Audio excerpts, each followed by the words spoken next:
Bonjour monsieur. Bonjour. Écoutez, je suis désolé de vous déranger, mais je vais à Mortagne-sur-Sèvre et je suis complètement perdu. C'est très simple, hein, c'est plein sud, mais c'est quand même très très loin d'ici. Ah oui, vous pensez que je vais pas pouvoir y aller en vélo? En fait, ça dépend de combien de temps vous disposez. Hein. Et qu'est-ce que vous allez faire à Mortagne? Alors je vais à la rencontre d'agriculteurs qui ont installé il y a une dizaine d'années un méthaniseur. Et je vais échanger avec eux justement sur cette dynamique territoriale. Alors c'est amusant parce qu'en fait c'est un sujet que je connais bien. Et alors est-ce qu'il y a du potentiel dans les Pays de la Loire pour ce type de projet? En région Pays de la Loire, je peux dire qu'on a à peu près 80% de l'agriculture qui est orientée vers l'élevage, avec pas mal d'effluents bovins et porcins, pas mal de cultures aussi. Donc il y a un potentiel très très important en matière de méthanisation, pour peu que ce soit des installations de taille raisonnable, des collectifs d'agriculteurs comme ceux que vous allez voir. Et à la fois, ça répond aux enjeux des agriculteurs d'améliorer leur bilan économique de leur exploitation. Donc c'est vraiment extrêmement pertinent. Alors écoutez, je reviendrai bien vous voir après être allé à Mortagne-sur-Sèvre. J'irai ensuite à Saumur voir d'autres agriculteurs. Alors si effectivement je suis encore là, parce que ça dépend combien de temps vous mettrez pour aller à Mortagne et à Saumur, mais avec plaisir. J'abandonne mon vélo, j'y vais en voiture à gaz bien sûr. Je vous fais signe. Merci, au revoir. Merci.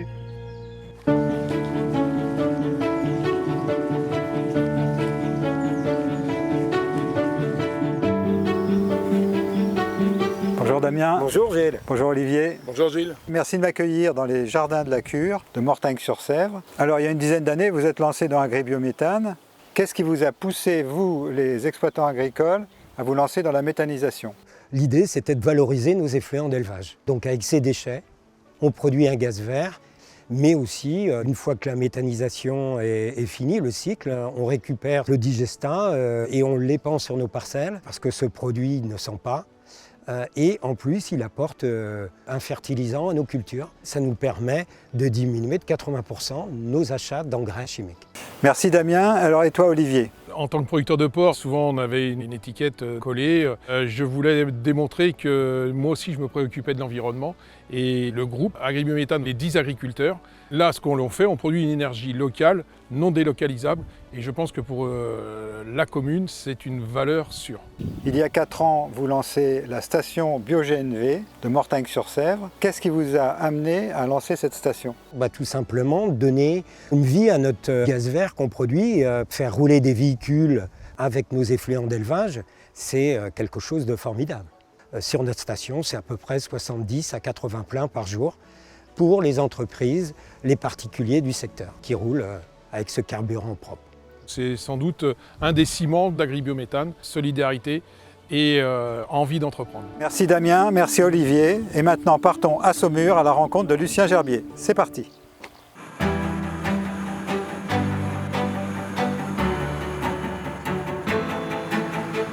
Bonjour Lucien. Bonjour Gilles. Alors merci de m'accueillir à Saumur, ici à quelques dizaines de mètres de la station BioGNV Saumur Énergie Verte. Alors vous êtes un agriculteur assez hors du commun, donc on va commencer par le début. Lorsque mes enfants avaient fini leurs études, ils voulaient faire quelque chose avec moi. Et puis finalement on s'est dit, le sens du vent, c'est quand même le développement durable. C'est moins d'engrais, moins de phyto, moins d'arrosage. Et finalement, en allant chercher les déchets végétaux dans les déchetteries, on peut faire du bon compost. Et c'est ce qu'on a commencé à faire. Alors ce compost, vous en faites quoi? Alors dans un premier temps, on l'a mis dans nos champs. Donc les agriculteurs voisins, ils nous disaient qu'est-ce qu'il va mettre dans ces sols? Ils ouvraient les yeux comme ça. 20 ans après, on n'a plus assez de compost, tout le monde en prend, que ce soit là en grande culture, chez les vitis, les arbos, les maraîchers.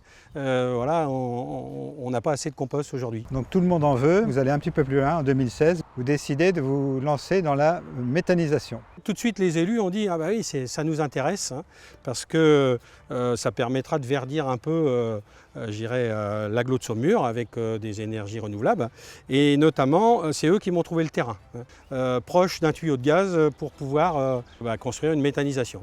Sachant que sur notre station de compostage, on avait des produits qui étaient fort méthanisables et qui étaient intéressants de mettre dans le méthaniseur. Donc vous allez valoriser le compost sous une nouvelle forme, mais vous ne vous êtes pas arrêté là. Vous décidez de vous lancer dans le carburant BioGNV.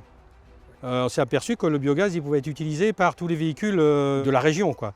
Et donc tout de suite les élus ont dit ah oui, on pourrait faire tourner nos bus, on pourrait faire tourner les camions poubelles. Et puis moi j'ai dit j'ai mes camions de compost, j'ai aussi une activité de granulés de bois et de plaquettes de bois pour les chaufferies, quoi. Je peux les faire tourner au gaz. Rien que nous, le socle commun, on peut déjà embrayer sur une vingtaine de camions Donc du coup, c'est pour ça qu'on a monté la structure qui s'appelle Saumur Énergie Verte et où on est plusieurs associés, quoi. Alors toute votre activité, en fait, Lucien, elle est centrée sur l'économie circulaire, mais également de croissance verte, puisque vous avez créé pas mal d'emplois.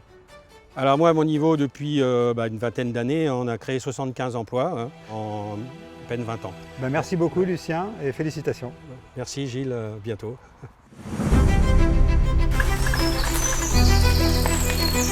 Alors me voilà rentré de Saumur et de Mortagne, c'était vraiment très intéressant. Mais quel est l'avenir de ce type de projet ?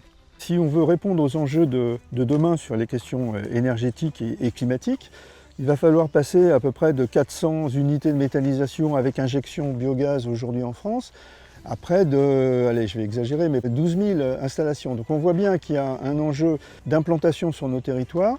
C'est la même chose pour l'éolien, le photovoltaïque.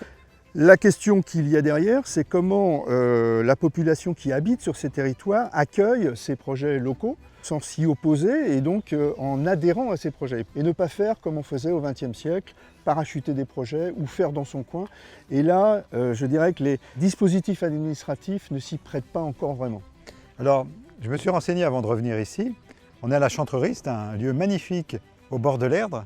Et qu'est-ce que vous faites ici ? Je dirige une association d'établissements publics et privés qui s'est donné pour objectif tout simplement d'inventer les modes de vie du XXIe siècle. Et on travaille sur la mobilité, l'alimentation, l'énergie, beaucoup de sujets où on porte les projets nous-mêmes avec la collectivité qui facilite ces projets. Le projet de franchissement de l'Erdre par bateau en est un exemple. Donc c'est tout un apprentissage qui n'est pas dans notre culture française.